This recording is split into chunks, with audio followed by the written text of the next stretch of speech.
Hola, me da mucho gusto estar nuevamente en este programa de Hospital al Aire del HRAP, y en esta ocasión he invitado a la doctora Diana Perales Martínez, quien es la infectóloga de este hospital. Bienvenida, doctora. Gracias, doctor.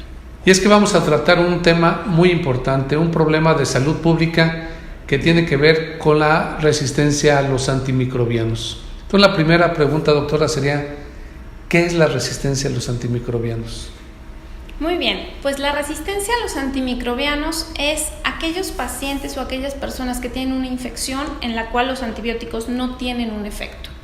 No logran hacer la acción de erradicar o de matar a esas bacterias que están generando la infección. Las bacterias tienen capacidades sorprendentes para poder tolerar altas dosis de medicamentos incluso y sobrevivir en el organismo. Entonces, en una persona que padece un proceso infeccioso, esto puede complicar su evolución, ya que no hay respuesta a los medicamentos que utilizamos de forma habitual. Y no solamente es a las bacterias, ¿verdad? También es a otros microorganismos. Exacto, incluso en tuberculosis, en infecciones virales, en infecciones por hongos, podemos tener esta problemática. Entonces, cuando una persona ya no responde a los antibióticos o a los antimicrobianos, es cuando hablamos de la resistencia. Y esta resistencia, antes pues no he escuchado mucho hablar de esto de la resistencia a los antimicrobianos como lo estamos escuchando ahora. ¿Qué es lo que está sucediendo? ¿Por qué se está dando este fenómeno? Básicamente, el trasfondo de esto es el uso excesivo de los medicamentos antimicrobianos.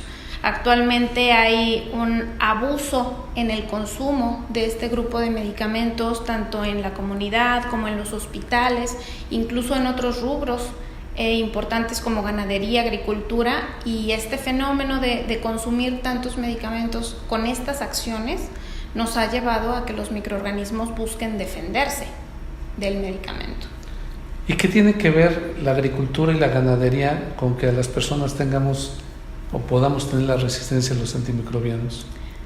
El detalle acá es de que con fines de calidad de algunos productos y alimentos de consumo humano, tanto vegetales como animales, durante su procesamiento llevan incluido alguna utilización o medicación con antibióticos con fines de mejorar la calidad en los productos, pero que finalmente, al ser consumo humano, el destino final de ese producto, también nosotros nos quedamos con esa capacidad del medicamento que está recibiendo el animal o el vegetal en su caso. ¿Qué es lo que le pasa a las bacterias? ¿Por qué se vuelven resistentes? ¿Tienen memoria a los antibióticos? Así es, el uso reciente de antibióticos en cualquier persona per se es un factor para resistencia a nuevos antibióticos en algún otro evento infeccioso. Y además tienen la capacidad de hacer mutaciones genéticas, casi lo podríamos ejemplificar como con el cáncer. Logran mutar y cambiar su genética propia para poder sobrevivir a los medicamentos. Bueno, entendiendo que una persona puede volverse resistente a los antibióticos, a los antimicrobianos en general, pues me imagino que el impacto a la salud es enorme. ¿Se tiene medido qué tan importante es el impacto en la salud y en la vida de las personas esto? Claro, es muy delicada la situación, de hecho, por eso es un problema global actualmente, porque estamos hablando de que al menos 20,000 muertes al año van a ser en cada uno de los países a consecuencia específicamente de una infección que no responde a antibióticos por una bacteria resistente. Y bueno, sí, creo que este dato de los 20,000 es de Estados Unidos, ¿verdad? Exacto. Bueno, de la CDC. Que parece que hay algunas estimaciones que de repente va a superar la muerte por cáncer, por ejemplo, ¿no? Si seguimos con este problema. ¿Se tiene ya alguna información de cuáles están actualmente siendo los organismos más resistentes a los antimicrobianos?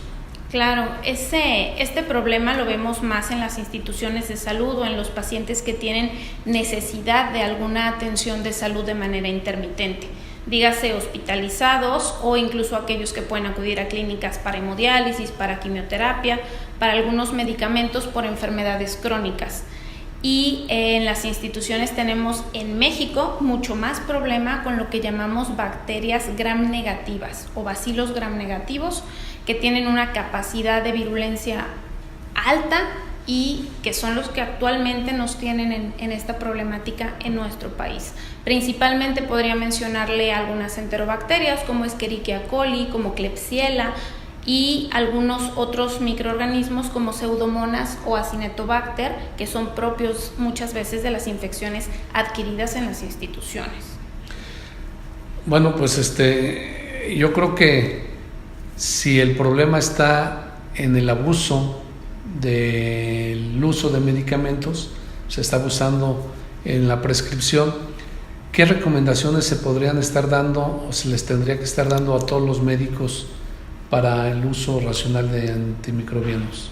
Claro, principalmente para la población en general es necesario alertar sobre el no automedicarse. Creo que eso es una práctica que tenemos que poner de manera más, digamos, insistente, de forma legislada o regulada. Y para los grupos médicos, pues en realidad todos los médicos prescribimos antibióticos. Esto no es exclusivo de las personas que nos dedicamos a infecciones. Debiéramos de ser más precisos en la selección de los medicamentos y de utilizarlos únicamente cuando nos queda claro que nuestros pacientes tienen síndromes infecciosos por clínica y por algunos estudios complementarios que en realidad sepamos que la persona se va a beneficiar de utilizar un medicamento antimicrobiano. Sí, porque todavía seguimos viendo, por un lado, que aunque ya los antibióticos solamente se pueden comprar con receta, pues la verdad es que se observa que a veces no se cumple con las dosis, no se acaba la cajita o le sobra, lo guardan, y entonces cuando hay alguna fiebre por cualquier cosa, entonces pues yo ahí tengo un antibiótico guardado y se lo empiezan a tomar, ¿no? Exacto. Por un día, por 2 días, y creo que eso también pues todavía complica más la situación y hace que la resistencia a los antimicrobianos se pueda presentar en esa persona cuando vuelva a tomar un medicamento. Entonces sí, pues la sugerencia es que ya sabemos que no hay no se puede comprar antibióticos sin receta, pero los tenemos guardados en casa, no hay que tomarlos. Y pues el médico no, porque siempre hay una tendencia que si alguien trae fiebre, pareciera que eso tiene que ver con dar un antimicrobiano, y no necesariamente es así, ¿no? No necesariamente. De hecho, la mayoría de las infecciones que vemos en nuestros pacientes en la comunidad son infecciones respiratorias agudas, por ejemplo, virales, o cuadros gastrointestinales agudos que generalmente, al menos en 60 o 70% de las veces, serán causados por virus, y los virus absolutamente no requieren ningún tipo de antibiótico. Bueno, eso es importantísimo, porque si no hacemos esto, ¿qué nos depara el futuro?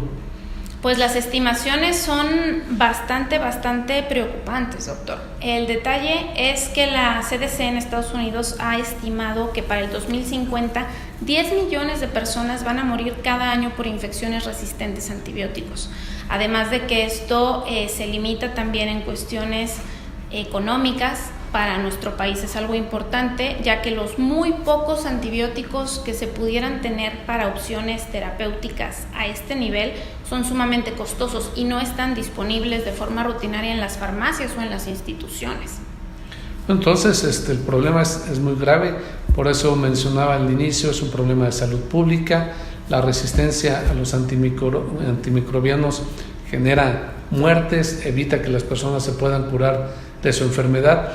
Y si tuvieran recursos, pues tendrían que gastar muchísimo dinero para conseguir un antibiótico que les pueda ser de utilidad.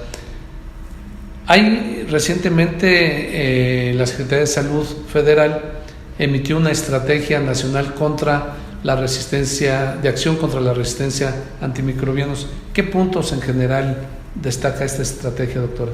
Esta publicación fue hace 3 meses, en junio, y tratan como de identificar a las delegaciones que tuvieran necesidad de tomar acciones frente a la resistencia, tanto hablando de ganadería, hablando de agricultura, por lo que mencionábamos sobre productos de consumo humano, y obviamente a los grupos médicos y al personal de salud, en el sentido de buscar estrategias que puedan favorecer la capacitación, la coordinación del control del uso de antibióticos y mejorar los panoramas de vigilancia epidemiológica en nuestras instituciones para poder saber cuáles son los microorganismos que nos están dando problema con la resistencia a los antibióticos, y de esta manera poder hacer redes de registro para conocer esta información, y obviamente son líneas de investigación abierta para todo el personal de salud.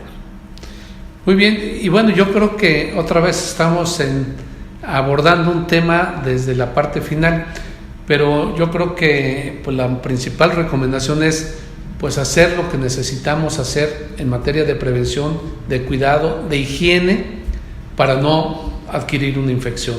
Ya la doctora nos dijo que las enterobacterias son las más resistentes y esas se adquieren por la vía fecal oral. Entonces hay que lavarse las manos, la higiene de manos, después de ir al baño, al estar haciendo los alimentos. Y bueno, yo creo que la higiene siempre será fundamental, pues, para no enfermarnos, porque ahorita tenemos este problema. Si alguien adquiere, como la doctora mencionaba, una infección que antes era muy simple combatirla, pues ahora va a haber un problema mayor si se vuelve la persona resistente a los antimicrobianos, a los antibióticos en este caso, ¿no? Así es. Pues muchísimas gracias, doctora. Yo creo que ahí está el mensaje para los médicos, para las personas en general y para las instituciones, que tenemos que estar observando, revisando cómo se están comportando la resistencia antimicrobiana dentro de nuestros hospitales, para poder establecer acciones concretas y tratar cada quien de evitar este problema en el ámbito de su competencia. Muchas gracias, doctora. Gracias a usted. Y hasta la próxima.